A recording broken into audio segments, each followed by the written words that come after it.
Buenos días a todos. Empezamos la segunda jornada del DevFest. Gracias por venir. Y nada, ya os dejo con Alejandro, con su ponencia. Así que a disfrutar.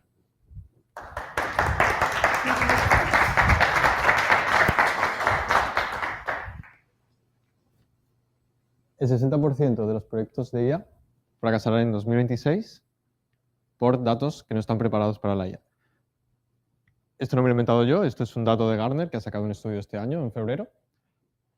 Pero no os vengo aquí a traer datos de empresas que se dedican a vender datos inventados, sino vengo a explicaros por qué esto tiene parte de realidad y cómo podéis hacer vosotros para que vuestros proyectos de IA no caigan en este número de proyectos fallidos. Soy Alejandro de la Cruz López, soy el director de Ingeniería de Datos dentro de Astrafy. Es una empresa que cofundé hace 2 años con mis socios en Suiza, cofundé la parte de España. También soy organizador del DBT Meetup de Madrid, que es una organización bastante grande de DBT, que es una herramienta de las más conocidas en el mundo de los datos.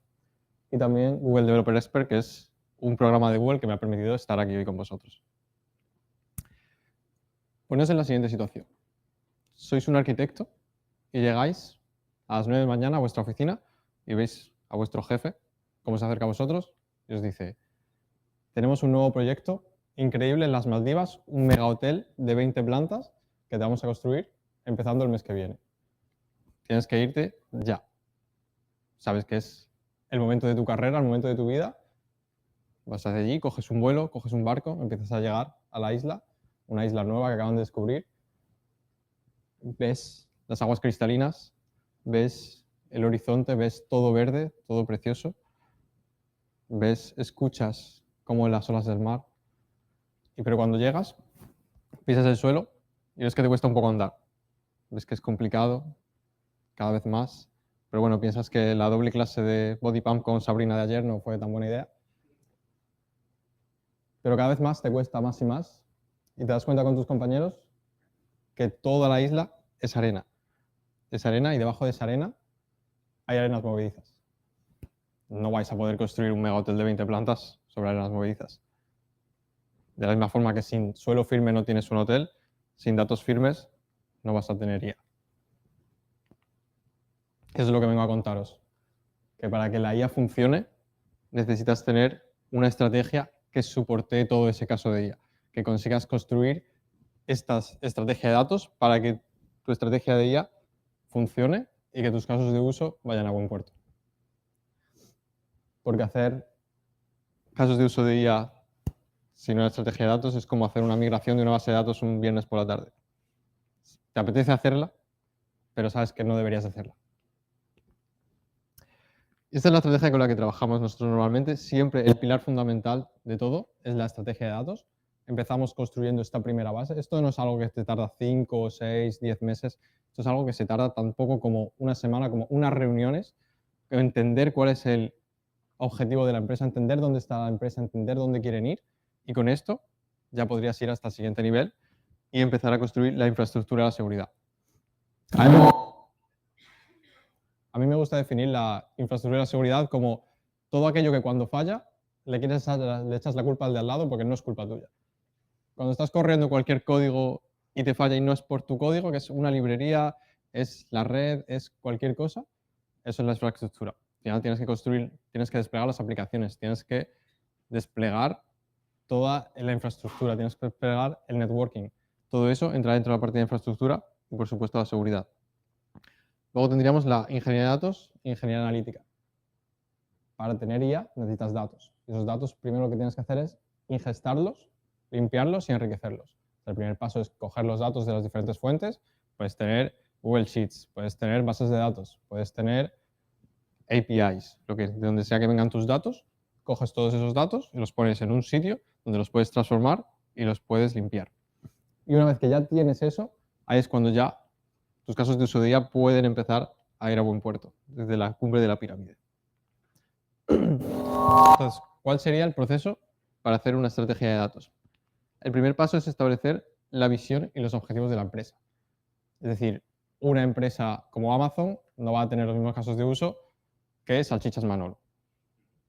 Al final, cada uno va a tener sus diferentes casos y van a necesitar una una estrategia de datos diferente. Tienes que ver dónde quieres llegar a esa empresa. ¿Qué tipo de casos de uso quieres hacer? ¿Quieres ver unos dashboards? ¿Quieres tener un chatbot? Tienes que definir esa visión de la empresa para poder saber hacia dónde quieres ir. Y el segundo paso sería ver dónde estás ahora mismo. Evaluar cuál es tu madurez de datos actual para ver cuánto esfuerzo te llevaría y qué pasos tienes que seguir para llegar a esa visión que te has propuesto llegar. Y aquí es donde entra la estrategia de datos, que es la que construye el puente entre la visión y los objetivos de la empresa y la evaluación. Primero definimos dónde estamos y a dónde queremos ir y vamos hacia allí. Y esto es una slide de resumen que me encanta siempre explicar, que es las diferentes partes, las diferentes madurez que puede tener una empresa con respecto a los datos, dependiendo de la complejidad. En primer lugar, tenemos analíticas descriptivas.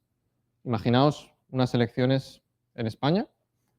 Unas analíticas descriptivas podrían ser quién ha ganado las elecciones, cuántos votos ha tenido cada partido en cada distrito. Todo eso sería descriptivo, te explica el pasado, te muestra los datos que ha habido en el pasado. El siguiente nivel sería analítica predictiva.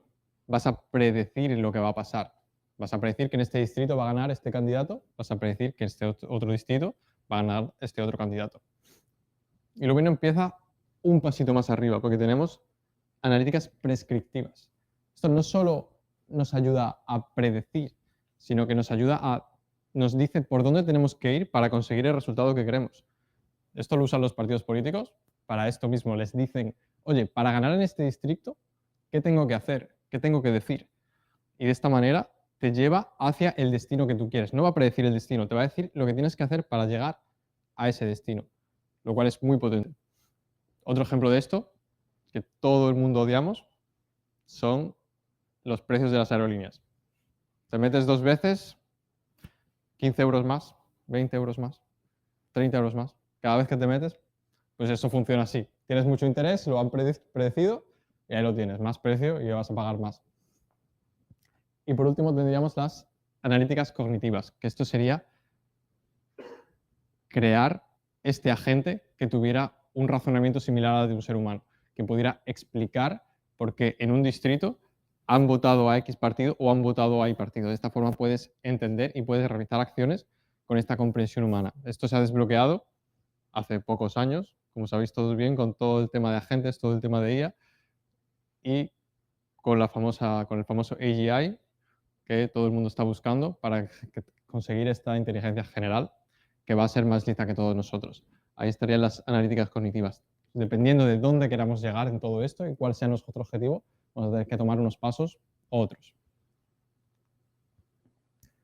Entonces os voy a explicar un caso real que hice este año para que podáis ver cómo se hace esto desde el paso 1 hasta el paso final.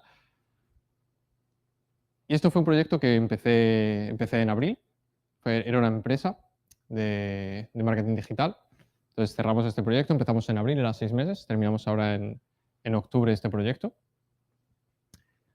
Entonces esta empresa estaba en Barcelona, fui a Barcelona y llegué a sus oficinas. Eran unas oficinas gigantes, unas oficinas en un 8º piso, eran en Sant Cugat, se veía toda la montaña desde la propia oficina.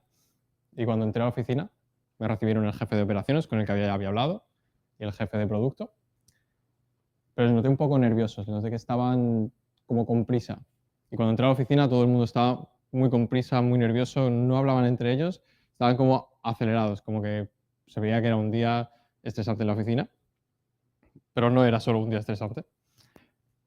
Entonces entramos en una sala de reunión y me empezaron a contar de qué iba la empresa.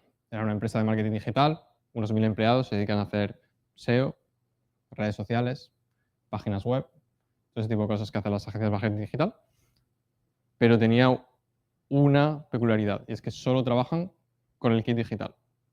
El kit digital, para el que no lo conozca, es una subvención que da el gobierno, que hace poco ha terminado el plazo de presentación, para que las pequeñas y medianas empresas se digitalicen, es decir, que creen su página web, que creen sus redes sociales, que creen para que puedan hacer facturación electrónica. Todo esto te ayuda el gobierno con el kit digital, le da un dinero a un agente digitalizador, como era esta empresa, para que te construya todo esto. Entonces me estaban contando que se dedicaban a esto exclusivamente. Pero había un problema, y es que el kit digital, como he dicho, acaba él acabó el 31 de octubre el plazo para presentar nuevas ayudas y solo hacían eso. Entonces me estuvo contando que su idea era crear una plataforma para automatizar toda la creación de contenido, toda la página web. Ponía crear un SaaS para todos sus clientes, porque sus clientes ser pequeñas y medianas empresas, no iban a poder pagar todo el precio que estaba pagando el gobierno por lo que estaban produciendo. Entonces, si no conseguían transicionar, quebraban. Tenían ese objetivo de crear este nuevo producto en unos 6 meses para empezar a lanzarlo al mercado y poder hacerlo. Y ese era uno de los objetivos que teníamos. Entonces establecimos 3 casos de uso que íbamos a hacer en estos 6 meses, que eran muy importantes. El primero era incrementar las ventas a través de un modelo de lead scoring. Tenían muchos clientes ya que habían comprado con ellos el kit digital, pero necesitaban venderle esta nueva plataforma. Entonces creamos un modelo de lead scoring con un modelo de machine learning. Este modelo de lead scoring lo que hace es, con toda la lista de leads potenciales, de clientes potenciales que tienes, lo que va a hacer es ponerle un rango a cada uno de ellos para que vea la probabilidad que tiene de convertir, de que puedas vender nuestro nuevo producto. Porque tenían demasiados leads que no podían llamar a todos y tenían que poder priorizar. El segundo punto era automatizar la firma de acuerdos con un chatbot. Ahora mismo el kit digital es muy burocrático, o sea, tienes que mandarle muchos papeles al gobierno, las personas que han comprado esto tienen que aprobar cada vez que hagas una fase. Entonces, para todo esto, cada vez que el cliente no hacía una firma, tenían que estar llamándole y tenían que estar perdiendo el tiempo llamándole. Para eso querían crear un chatbot que llamara automáticamente, como el que os llama de InfoJobs. Pues igual, ese mismo chatbot que os llamara para que le dijera, oye, ¿puedes firmar este acuerdo que te hemos mandado por email? Pues eso es lo que íbamos a crear. Y por último, la generación de vídeos para redes sociales utilizando IA. Esto es lo que más tiempo estaban gastando sin duda alguna.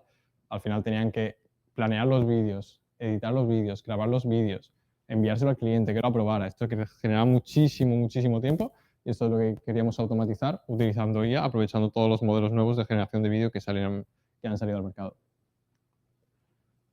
Una vez que tenemos la visión, podemos ir ya a la madurez de los datos, ver cómo está la empresa ahora mismo y qué pasos tenemos que hacer en cada uno de estos puntos para poder conseguir el objetivo, que eran estos 3 casos de uso en estos 6 meses. El primer punto es el de liderazgo y visión. Es decir, tienes que alinear los objetivos del negocio con los objetivos del departamento de datos. Pasa muchísimo que el departamento de datos está haciendo reportes de cualquier cosa mientras el negocio está súper agobiado porque tiene que hacer otra cosa. Este era el caso. Al final, el equipo de datos, antes de que llegáramos, estaban haciendo reportes de marketing, reportes de venta y tal, pero no estaban en el existe ese liderazgo y visión dentro del equipo para poder tener esta estrategia. Segundo punto es la cultura y estructura de datos. Esto es todo lo relacionado con las personas, tanto las personas del propio departamento de datos como las personas de fuera del departamento de datos, de otras partes de la empresa. Quieres que tu departamento de datos tenga suficiente gente, quieres que tengan las habilidades suficientes para poder hacer lo que tienes pensado. Si no tienes gente que sepa hacer machine learning, pues no vas a poder hacer modelo de lead scoring, por ejemplo. Entonces tienes que tener esto analizado y saber qué personas vas a necesitar en tu departamento. Y también muy importante que las otras personas dentro de la empresa entiendan el valor de los datos y entiendan lo que puedes hacer para ellos. Porque pasa muchas veces también que te encuentras con personas que están usando su Excel y no les vas a sacar de su Excel. Y que otras empresas nos piden mucho últimamente, la verdad, cada vez tengo más llamadas de este tipo, de que hay empresas que quieren hablar con sus datos. Todo el mundo, o sea, cada 2 o 3 empresas con las que hablo, una quiere hablar con sus datos. Tienen un dataset con 1000 filas y quieren hablar con sus datos. Una cosa que es un dashboard, quieren que gastemos 6 meses construyendo un chatbot, que honestamente es un dashboard, pero ellos quieren eso. Pues esto es la cultura de datos, el que la empresa entienda el valor de los datos y que la empresa entienda la simplicidad de hacer una solución versus hacer otra, en vez de simplemente imponer lo que ellos ya están usando, el que tengan la mente abierta para aprender estas nuevas herramientas. Luego tenemos los datos como producto. Este es uno de los puntos más principales y es el de no tratar tu departamento de datos como un servicio, sino tiene que ser un producto. Al igual que Uber está creando un producto, tú en tu departamento de datos tienes que crear un producto, no tienes que crear un servicio, porque eso te baja mucho el nivel de lo que estás produciendo en tu departamento. Y vamos a hablar más adelante de esto, mucho más en detalle. Luego, por supuesto, la arquitectura y la tecnología, es esencial, que tengas una tecnología, que puedas procesar los datos, que todo esto funcione, que sea escalable, que sea seguro. Todo esto es esencial. Luego la calidad del dato, también muy importante. Si ya sabes, si entra basura, sale basura de cualquier modelo. Entonces es muy importante que toda esta calidad esté en todo el proceso de ingestión y transformación de los datos. Y por último tenemos la gobernanza y los procesos, que sería el tema de seguridad, el tema de responsabilidad. ¿Quién es el responsable de cada una de las partes? ¿Y qué procesos vamos a establecer para esto? Entonces, para esta empresa nos centramos principalmente en los 5 primeros puntos, que eran los puntos que más les faltaba para trabajar, y fue lo que vamos a ver ahora. En primer lugar, la estructura de los datos. Dentro del departamento pasa mucho en las empresas, sobre todo las pequeñas, que empiezan con analistas. Al final ellos quieren analizar datos y dicen, pues necesito un analista. Y luego otro equipo dice, pues yo también quiero un analista, y contratan otro analista. Y luego otro analista, y cada uno está haciendo su reporte, y pues te llega el reporte de finanzas que te dice que has ganado 1 millón, el de 6 te ha dicho que has ganado 13, y el de marketing te ha dicho 35. Porque cada uno lo ha sacado los datos de donde le ha apetecido, y al final eso es lo que termina pasando siempre si no consigues establecer primero las bases. Entonces, para esto es muy importante tener las habilidades necesarias y sobre todo empezar con alguien como un arquitecto de datos que entienda las necesidades del negocio, que entienda la arquitectura, que entienda la parte técnica y que a partir de ahí ya pueda construir todo y ya tus analistas y las demás personas de los otros departamentos puedan empezar a hacer buen uso de los datos. Luego tendríamos cómo se estructura el departamento. Siempre hay las dos más comunes, son los dos extremos. Una es por la que siempre empiezan y la otra es por la que deberían empezar. Porque siempre empiezan estando totalmente descentralizados. Al final tienes un analista en marketing, tienes uno en sales, tienes uno en otro lado, tienes cada uno en un lado diferente y lo que pasa es que ninguno se pone de acuerdo y todo es un desastre. Entonces, lo que tienes que hacer, sobre todo al principio, es establecer esta centralidad, tener un equipo central que ponga todas estas bases, esta infraestructura, esta forma de procesar homogénea, que defina los KPIs, que defina cuáles son las definiciones de cada uno de los reportes que vas a sacar. Y una vez tengas esto, ya puedes empezar a permitir a los demás departamentos tener sus propias funciones de analista, que puedan utilizar toda esta infraestructura, pero que siga con todo lo que ha impuesto el Departamento Central de Datos. Entonces, esto es lo que pasaba claramente en esta empresa. Tenían 4 analistas haciendo cada uno lo que quería un poco. Entonces, establecimos esta centralidad y los pusimos todos en el departamento y ya ellos están cada uno en su departamento utilizando los datos de manera independiente. Luego tenemos la calidad del dato, que es esencial. Para definir calidad del dato se define como, lo primero es precisión, que el dato sea correcto, es decir, si una persona ha votado al partido X, que aparezca en los datos como que ha votado al partido X. Esto parece muy sencillo y muy obvio, pero cuando te metes, por ejemplo, en un e-commerce, no es tan obvio. Si alguien te pregunta cuánto hemos ganado en pedidos hoy, pues tienes pedidos con IVA, tienes pedidos con envío, le quitas el envío, tienes devoluciones, esto lo incluyes, no lo incluyes, al final esto es calidad del dato. La persona te ha hecho una pregunta y no tienes ni idea de todas estas pequeñas cosas que tienes que no o incluir en este precio que le tienes que mandar. Entonces esto es esencial. Entonces primero está la precisión, luego está la completitud. Los datos tienen que estar completos, es decir, que no falten datos. Si al final tienes pedidos que no has guardado en la base de datos, pues son pedidos que no vas a poder tener en cuenta para tu reporte. Y por último sería que lleguen a tiempo. Dependiendo del caso de uso, necesitas que los datos lleguen a tiempo.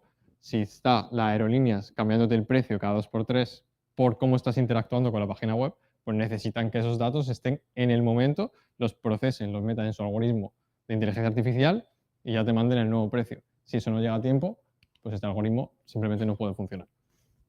Entonces, para esto tenemos 3 puntos. El primero es el de las personas, el del ownership.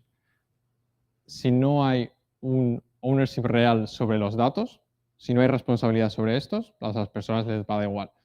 Muchas veces pasa que se rompe algo, pues el algoritmo de IA no está funcionando, este reporte está roto, lo que sea. Pero si no hay ningún responsable, ¿quién lo va a arreglar? Pues es súper importante que haya alguien que tenga esta responsabilidad y que lo pueda hacer. Luego tenemos, por otro lado, la detección, que tú cuando pase cualquier cosa de estas tengas un sistema de alertas para que tu equipo pueda solucionarlo lo antes posible. Porque una mala calidad del dato no solo es un problema de se ha roto algo y lo soluciono y ya. Porque normalmente los equipos que están viendo estos datos, lo que sucede es que están comparándolos con los que ellos ya tienen en otros lados. Si no concuerda, pues te van a decir, oye, no concuerda, y van a dejar de confiar en ti. Y cuando tú les presentes un dato que ellos no tienen, no van a confiar en ti, no van a confiar en ese dato, van a dejar de usar todo lo que estás construyendo y básicamente tu departamento se ha convertido en completamente inútil porque si nadie utiliza lo que estás creando, nadie lo va a utilizar. Y por último, tenemos ya el enforcement, el poner procesos, el chequear los datasets, que no haya datos nulos, que no haya datos duplicados, que haya una primary key, por ejemplo, todos estos procesos que establecemos en los datos cuando vienen y cuando salen, todos estos procesos que vamos estableciendo son los que nos van a permitir tener esta calidad del dato. Y esto es lo que vemos aquí de la calidad del dato. Que primero tenemos unos sistemas que los ingenieros de software normalmente están produciendo y ponemos lo que se conoce como un contrato de datos. Que esto es, oye, esto tiene estas filas, esto tiene estos tipos y esto tiene estas características. No me puede llegar una edad de una persona que son 343 años. Pues ese tipo de cosas son las que establecemos en este contrato para que luego nos lleguen los datos. Porque ¿qué pasa? Que normalmente estas personas están en otro departamento, tienen otras necesidades y les da igual lo que nos mandan, y nos mandan basura. Entonces tenemos que establecer esto y que ellos sean los responsables de que esto funcione correctamente. Y ya tendríamos nosotros, como departamento de datos, la responsabilidad de transformar estos datos y ofrecérselos a la siguiente capa de personas que lo van a usar, como gente que hace machine learning, gente que hace analítica de datos, gente de negocio que hace sus propios reportes. Y ahí también establecemos un contrato para que ellos puedan tener seguridad de que estos datos son como esperaban que fueran. Y aquí tenemos la regla 1.10.100 de la calidad del dato, que es que prevenir una mala calidad del dato es 1 euro, solucionarlo cuando ha pasado cuesta 10 euros, pero no hacer nada te cuesta 100 euros. Entonces, cuanto antes en el proceso prevengamos ese error de calidad del dato, antes vamos a conseguir mitigarlo. Que es, sin duda, mi parte favorita y con lo que siempre empiezo a explicarle a todas las personas de negocio con las que hablo, y es que es una matriz en la que hablas de que tú te conviertes en un departamento que es un cost center o un revenue center. Dentro de una empresa tú tienes cost centers, que por ejemplo es la contabilidad. No te está produciendo ningún beneficio, es algo que tienes que tener en la empresa. Tienes que tener una persona de administración, tienes que tener una persona que coja llamadas. Todo eso no genera dinero. O sea, eso gasta dinero en la empresa y la empresa no quiere reducir siempre el coste de estos departamentos. Y luego tenemos departamentos que producen dinero. El departamento de ventas gana más dinero. Entonces, ¿qué pasa? Al final, estos departamentos son los que se llevan todo el dinero. Entonces, nosotros queremos estar en ese punto donde recibimos más dinero, que nos vean como un departamento que produce, no un departamento que gasta. Y por otro lado, el de producir servicios, es decir, a la carta, que te digan, oye, quiero un reporte de no sé qué, o producir un producto. Pasa mucho que cuando vosotros usáis una aplicación, usáis cualquier producto, Instagram, Uber, Amazon, lo que sea, vosotros no llegáis y le decís a Amazon, oye, esto UI me gustaría que fuera así, así y así. No, obviamente tienen mucha gente utilizando eso y ellos tienen sus propias personas que se dedican a analizar cómo hacer el producto mejor y lo hacen mejor. Nosotros tenemos que aspirar a eso porque el cliente normalmente no sabe lo que quiere y cuando te pide algo probablemente no sea lo que quieran de verdad. Entonces es muy importante que tratemos todo lo que hacemos como un producto y no cojamos las requests que nos hacen como si fuera algo impuesto, sino que tenemos que analizarlo y descubrir nosotros la mejor forma de solucionar su problema y que no ellos nos den la solución para ese problema. Entonces, normalmente un equipo tradicional es eso, es un cost center que simplemente le van pidiendo cosas y las van haciendo. Básicamente te piden un dato, pues se lo das, te piden un reporte, pues se lo das. Y vas así recibiendo requests y se las vas dando. Y al final, ¿eso qué pasa? Eso pasa que al final, como te piden un montón de cosas, te utilizan como recadero. Al final, oye, ¿cómo fue la campaña del otro día? Oye, esto no sé qué, oye, esto no sé qué, este reporte. Y al final terminas haciendo cosas que no aportan real valor a la empresa, porque simplemente estás sirviendo requests que te van dando. Entonces, el objetivo es posicionarse como un equipo de producto dentro de tu propia empresa, de que tú vayas a hablar con la gente que está arriba y tú les preguntes, oye, ¿qué necesidades tenéis? ¿Cuáles son los objetivos prioritarios de la empresa? Una vez que tú entiendes el objetivo prioritario, puedes decir, oye, vale, vamos a solucionar esto. Por ejemplo, esta empresa tenía este objetivo de crear este producto, de vender más este producto. Pues decir, vale, nosotros vamos a empezar con la iniciativa de crear este algoritmo de lead scoring para que podamos vender más. Eso nos posiciona ya al departamento como un revenue center. Estamos creando más beneficio para la empresa y no estamos reaccionando a lo que nos van mandando. Entonces tenemos que ir por ese camino para conseguir ser un revenue center y para conseguir crear productos, no crear servicios. Y en general tenemos que dividir el tiempo del departamento en lo siguiente. El 60% del tiempo tenemos que trabajar en OKRs, que esos son objetivos de negocio.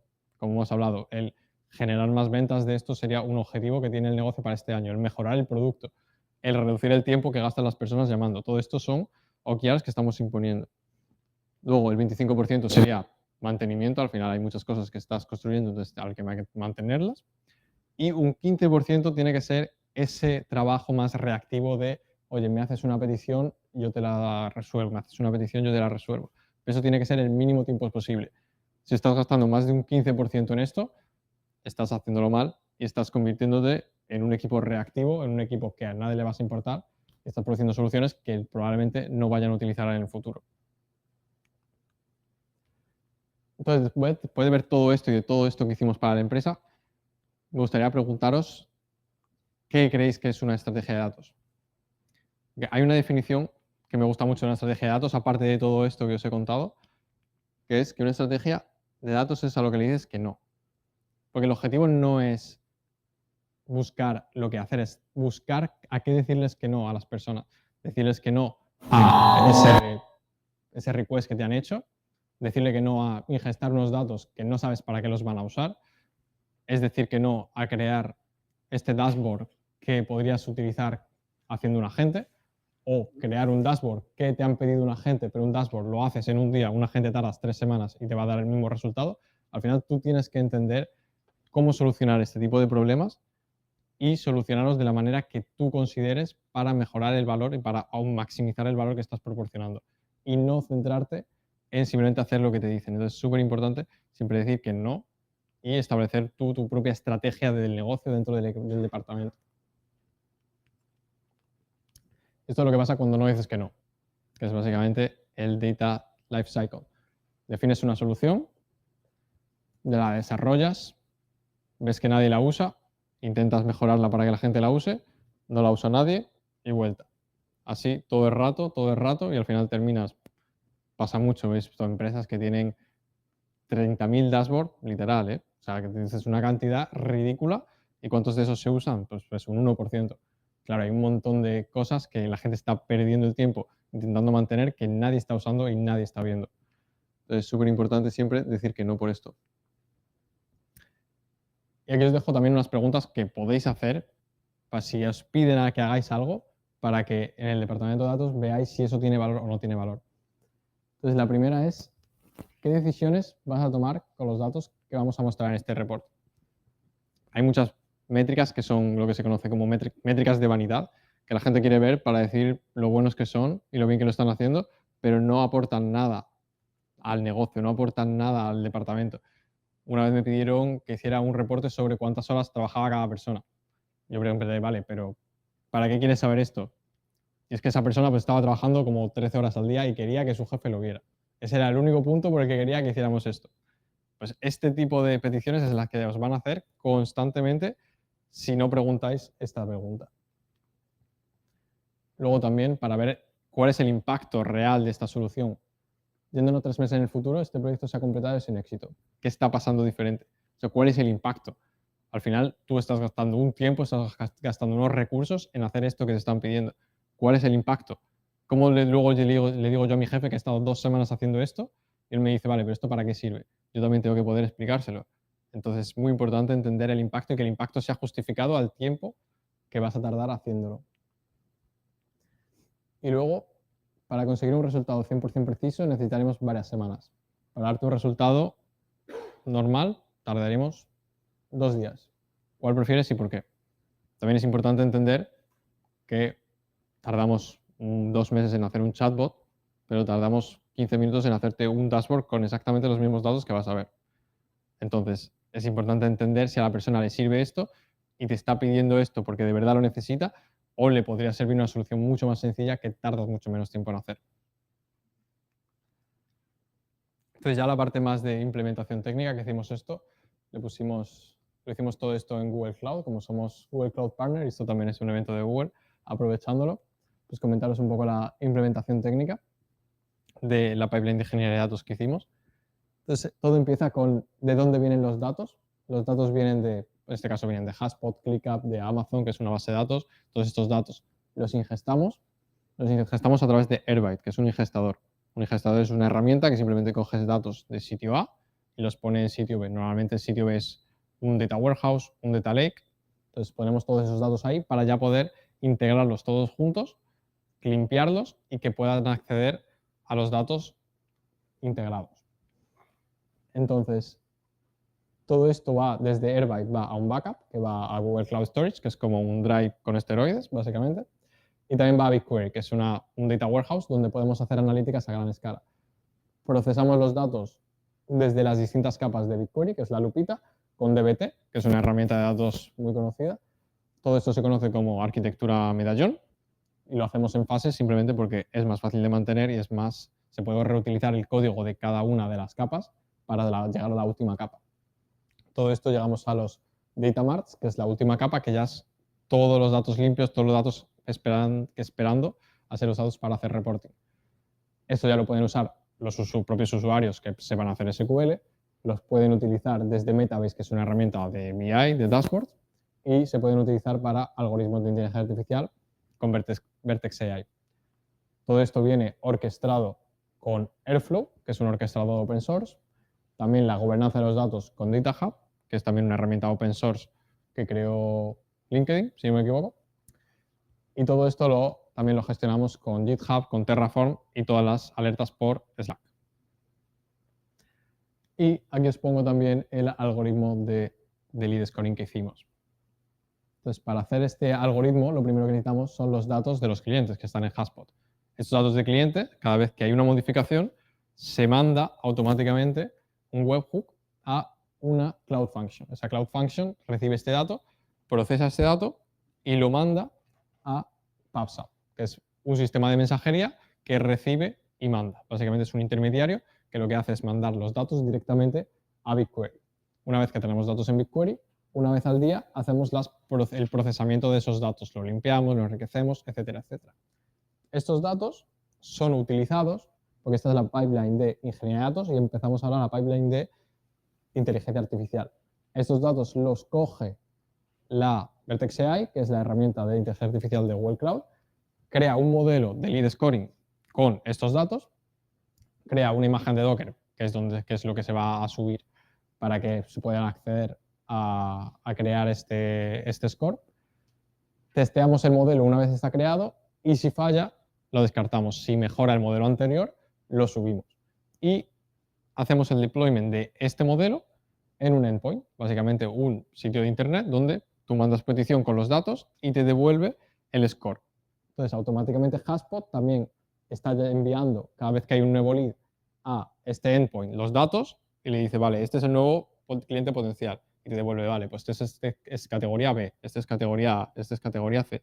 Y de esta manera está toda la pipeline automatizada para que una vez que esté en HubSpot el nuevo cliente, todo vaya otra vez y ya tengas ese score para este nuevo cliente. Entonces, brevemente, ¿cuáles son los resultados que hicimos estos 6 meses? Conseguimos incrementar los ingresos un 17% con este algoritmo de lead scoring. Reducimos un 25% a los costes de personal.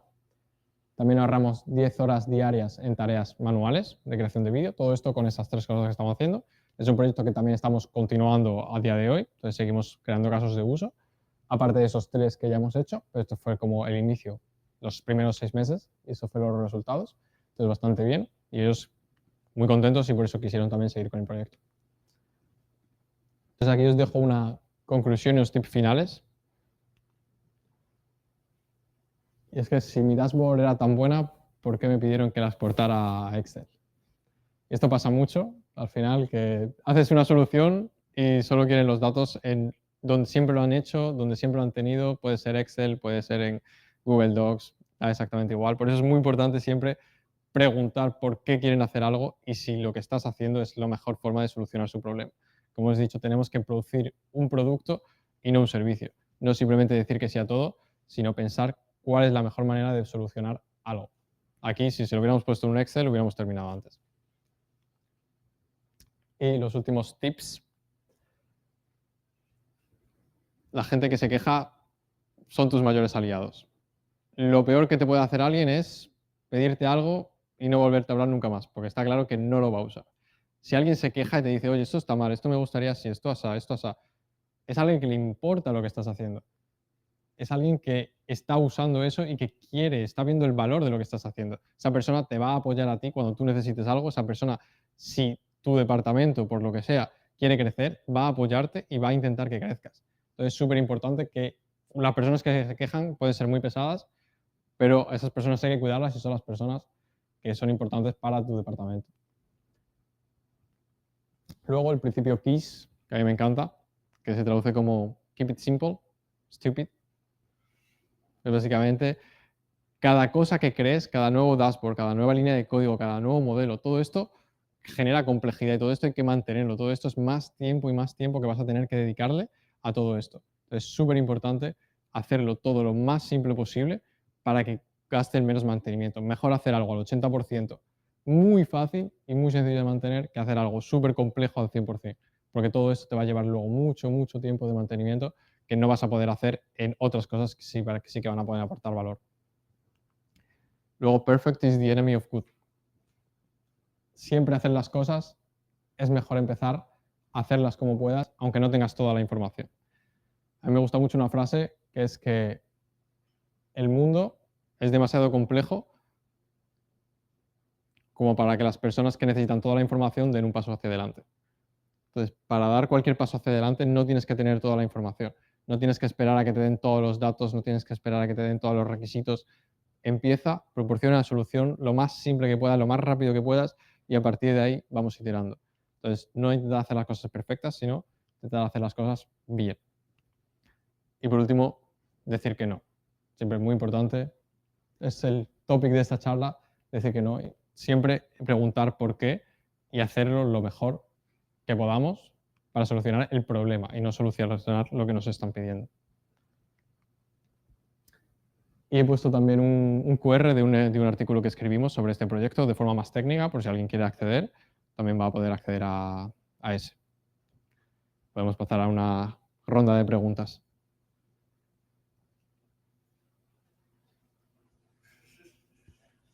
Yo te quería preguntar sobre lo del algoritmo que dijiste de video scoring, ¿no? Sí. Yo soy más del rollo de IA, entonces quería saber más o menos cómo funciona por dentro. No sé si es un algoritmo de clasificación, de regresión, o si es cuáles son las entradas para, creo que habéis mencionado que era como clasificación de categorías como ABC, ¿no? Sí.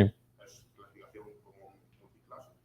¿Qué entradas tienes tú para poder clasificar eso? Es decir, tienes como el histórico de clientes que has recibido un lead y has conseguido transformar en una venta. ¿Tú usas esos datos para predecirlo? Sí, es un modelo de clasificación, como tú has dicho, un modelo con cuatro letras, A, B, C y D, dependiendo de la probabilidad que tiene de convertir ese lead. Y los datos de entrada son todos los datos que tenemos cuando aparece un lead. Lo que pasa es que un lead, cada vez que va un nuevo cliente, cada vez vamos teniendo más datos. Entonces es importante que solo entrenemos con los datos que tenemos cuando aparece ese nuevo cliente. Entonces tuvimos, por ejemplo, un problema con eso, porque los datos que tenemos a día de hoy del cliente que llegó hace 3 meses son mucho más de los que teníamos al principio. Entonces no podíamos predecir con todos esos datos porque sería un modelo sesgado.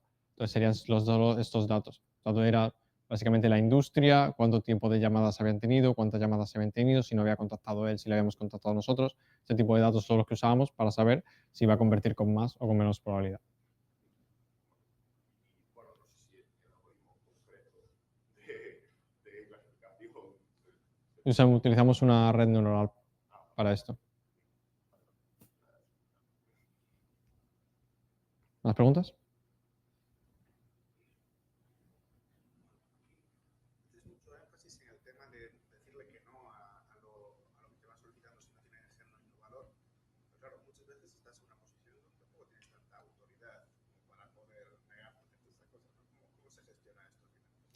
Sí, totalmente. Es un problema que existe al final. Muchas veces te lo tienes que comer y tienes que hacerlo. Sobre todo es, aquí digo decir que no, pero no es decir que no borde en plan de no voy a hacer esto, es preguntarle a la persona, oye, ¿esto para qué sirve? Y vas haciendo preguntas y preguntas para que al final, si tú te das cuenta de que no tiene valor, le vas haciendo las preguntas correctas para que esa persona se dé cuenta de, oye, si una persona te pide, oye, quiero un chatbot para hacer esto, y tú, vale, pero ¿qué datos quieres ver? Vale, ¿quieres ver este dato? Y no te valdría este dashboard y no podríamos hacer así. O mira, hemos hecho esto, que es así, esto no te vale. ¿Sabes? Como no diciéndole que es tonto en su cara, sino poco a poco ir llevándolo a tu terreno. Entonces, sí, es un poco, hay que jugar más con esas cosas, porque obviamente muchas veces empezamos desde abajo y es muy complicado plantar cara de esa manera.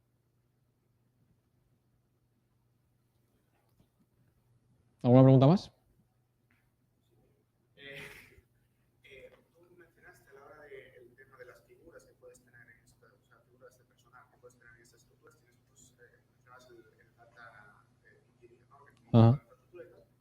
Y luego tienes el analista, si no Sí. que hacer como los reportes o lo que sea. Claro, en este sentido, lo que es la arquitectura de datos, ¿cuánto conocimiento del campo necesitas en verdad? ¿Cuánto conocimiento de lo que estás trabajando tienes que conocer? Lo que mencionabas antes de, no, si al sacar los reportes lo haces con IVA, sin IVA, con transporte, sin transporte. ¿Eso es una necesidad más del analista, que es el que va a hacer los reportes, o es algo que también hace falta para el que construye toda la infraestructura? Vale, esto depende mucho de la empresa, de lo grande que sea, porque al principio una empresa con el departamento de datos empieza con una persona. Entonces, esa persona tiene que saber hacer todo. Una empresa gigante de miles y miles de trabajadores tiene analistas especializados en cada uno de los campos. Entonces, un analista es específico para accounting, otro para no sé qué, y saben mucho de eso y son prácticamente gente que ha estudiado eso, ni siquiera son informáticos en ese caso. Entonces, sobre todo al principio es importante saber de todo y eso también te proporciona mucho valor a ti como profesional si sabes hacer la infraestructura, si sabes procesar datos, si sabes analizar datos. Al final no necesitas saber muchísimo de cada cosa para hacerlo, porque hoy en día hay muchísimas herramientas que te facilitan todo. O sea, hoy en día para hacer una ingestión, que es de las partes más complejas que hay herramientas de clicarlo y simplemente te lo ingesta. Entonces todo eso nos facilita el poder hacer todo nosotros mismos y poder aportar toda la cadena de valor nosotros mismos. Y por eso si sabes hacer todo esto, te va a aportar mucho más valor que si solo sabes hacer una cosa pequeña.